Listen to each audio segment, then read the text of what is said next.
धरती पर गणेश चतुर्थी की धूम मची हुई थी। सभी गणेश चतुर्थी की तैयारी में जुटे हुए थे।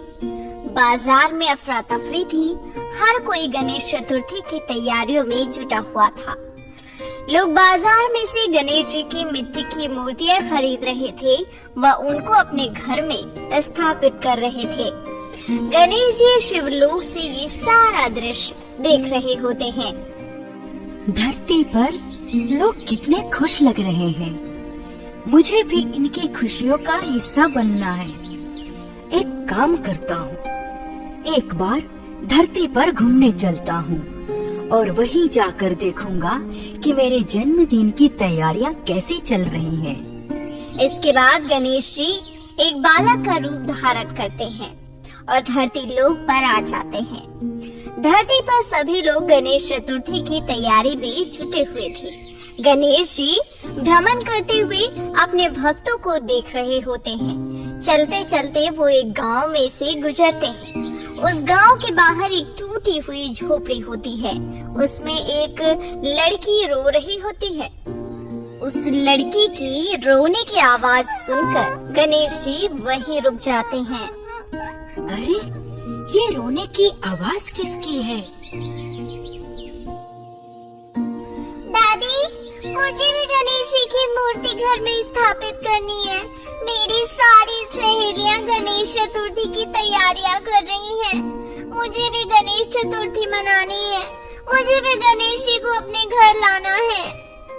प्रिया, क्यों जिद कर रही हो?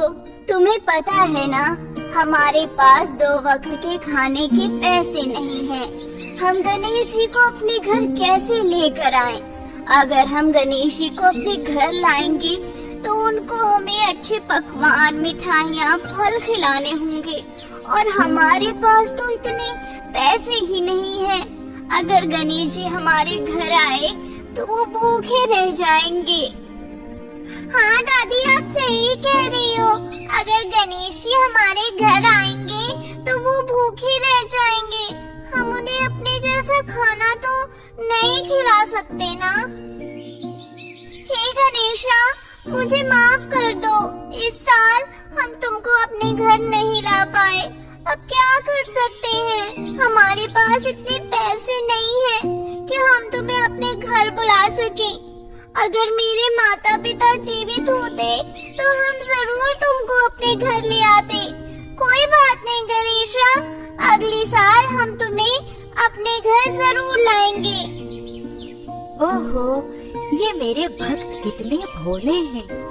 इन्हें लगता है कि मैं भोग चढ़ावे से प्रसन्न होता हूँ, लेकिन इन्हें ज्ञात नहीं है मैं तो मनुष्य के भक्ति भाव से ही प्रसन्न रहता हूँ।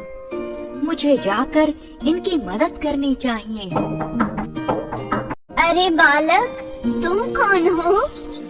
मैया, मेरा नाम गणेशा है। मेरे पास कोई घर नहीं है। क्या मैं कुछ दिन के लिए आप लोगों के साथ रह सकता हूँ? इसके बदले आप जो बोलोगे मैं वो सारे काम कर दिया करूँगा और मैं आपकी सारी बात भी मानूंगा। ये बालक इतना कोमल है, इसे मैं कैसे मना कर दूं? नहीं नहीं, इसे मैं मना नहीं कर सकती, वरना मुझे पाप लगेगा। कोई नहीं, कुछ दिन की तो बात है। आधा रोटी कम खा लेंगे। तुम मेरे घर पर रह सकते हो गणेशा, आ जाओ। यहाँ पर मैं और मेरी बेटी रहते हैं। तुम हमारे साथ रह सकते हो। शारदा भगवान गणेश को बालक समझकर अपने घर में स्थान दे देती है। मैया, आज तो गणेश चतुर्थी का प्रथम दिन है। आज आपने गणेश चतुर्थी की कोई तैयारी नहीं की? मन तो हमारा भी है, पर हमारे पास इतने पैसे नहीं हैं कि हम गणेश जी को अपने घर बुला सके। अरे मैया, गणेशा धन दौलत से खुश होकर थोड़ी आते हैं। वो तो अपने भक्तों के भाव को देखते हैं। आप एक बार गणेशा को अपने घर तो लाओ, वो आपके सारे कष्ट हर लेंगे। आप लोग घर की साफ सफाई करिए, मैं गणेशा की मूर्ति और पूजा के सामान लेकर आता हूँ। अरे तुम कैसे लेकर आओगे? अरे मैया, मैंने यहाँ कुछ महीने एक सेठ के यहाँ काम किया था। वो सेठ मुझे बहुत मानता है। मैं उसी की दुकान से सारा सामान ले आऊंगा, आप चिंता मत करिए। सच में? आप गणेशा जी को घर लाओगे? हाँ, मैं अभी गणेश जी को घर लेकर आता हूँ। तुम तब तक घर की साफ सफाई कर दो। बाल गणेश घर के बाहर जाते हैं और अपनी शक्ति से एक गणेशा जी की मिट्टी की मूर्ति और कुछ फल और पूजा सामग्री उत्पन्न करते हैं। उधर शारदा और प्रिया सारे घर की सफाई करती हैं। प्रिया बहुत ही खुश थी क्योंकि आज पहली बार उसके घर पर गणेश जी की स्थापना होने वाली है। थोड़ी देर बाद बाल गणेश भी मूर्ति और सामग्री के साथ लौट आते हैं। उनके हाथ में फल सामग्री व गणेश भगवान की मूर्ति देख प्रिया और शारदा बहुत खुश होती हैं और वो दोनों खुशी खुशी अपने घर में गणेश जी की मूर्ति स्थापना करती हैं। जो घर पहले खाली और सूना सूना लग रहा था, मूर्ति स्थापना के बाद वही घर खिलखिलाने लगा। शारदा और प्रिया ने पूरे घर को अच्छे तरीके से सजाया था। दादी देखो, अब हमारा घर कितना अच्छा लग रहा है। गणेश भैया की वजह से आज हमारे घर पर गणेश जी आए हैं। हाँ बेटा, गणेशा तुम्हारी वजह से आज हमारे घर पर भगवान गणेश जी की स्थापना हुई है। मैं किस तरह से तुम्हारा धन्यवाद करूं? अरे मैया, आपने मुझे यहाँ रुकने की जगह दी है, इतना बहुत है मेरे लिए। बाकी जब तक मैं हूँ, मैं आपको कोई भी काम नहीं करने दूंगा, सारा काम मैं ही करूँगा। भगवान गणेश साक्षात बालक के रूप में शारदा के घर में रहने लगे और शारदा का काम में हाथ बटाने लगे, जिससे शारदा को काम में काफी मदद मिल गई और वो भगवान गणेश की पूजा अच्छे से करने लगी।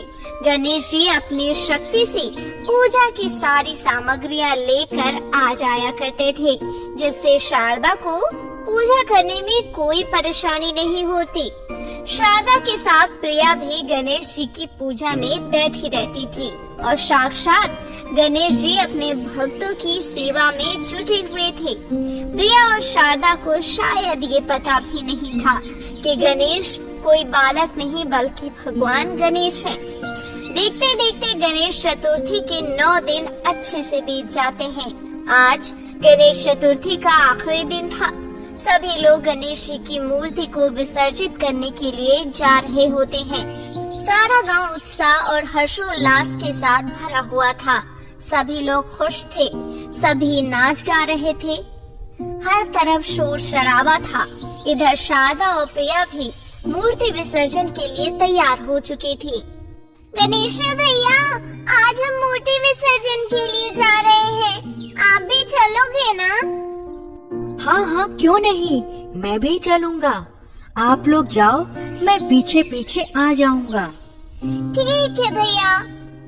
इसके बाद शारदा और प्रिया पूरे रीति रिवाज से गणेश भगवान को घर से विदा करते हैं और मूर्ति विसर्जन के लिए जाते हैं।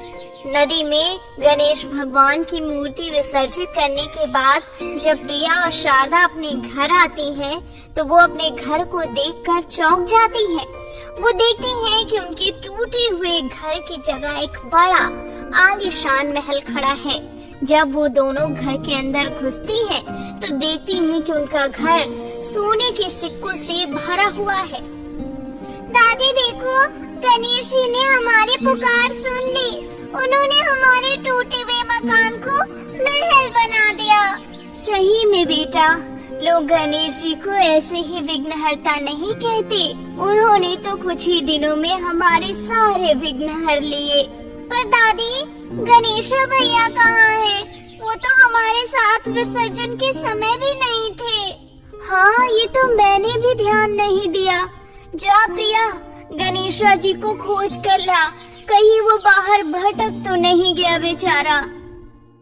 मैया, इसकी कोई जरूरत नहीं है। मैं तो बस 10 दिन के लिए ही आया था।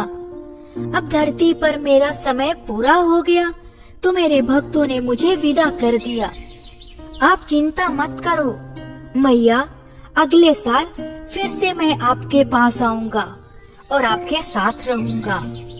दादी, ये किसकी आवाज है? अरे पगली, तू अभी तक नहीं समझी? ये भगवान गणेश की आवाज थी और हमारे साथ रहने वाला गणेशा कोई और नहीं, भगवान गणेश ही थे जो बालक के रूप में हमारे घर हमारा कष्ट हरने आए थे। प्रिया और उसकी दादी समझ गई थी कि गणेशा कोई और नहीं भगवान गणेश थे। ये जानकर दोनों की आंखें भर आई। भगवान गणेश की कृपा से शारदा के घर में खुशियों के दिन लौट आए। अब उनके पास किसी चीज की कमी नहीं थी। वो धन्य धान्य से संपन्न हो चुकी थी। इसके बाद वो हर साल गणेश चतुर्थी का त्योहार बड़ी ही धूमधाम से मनाने लगे।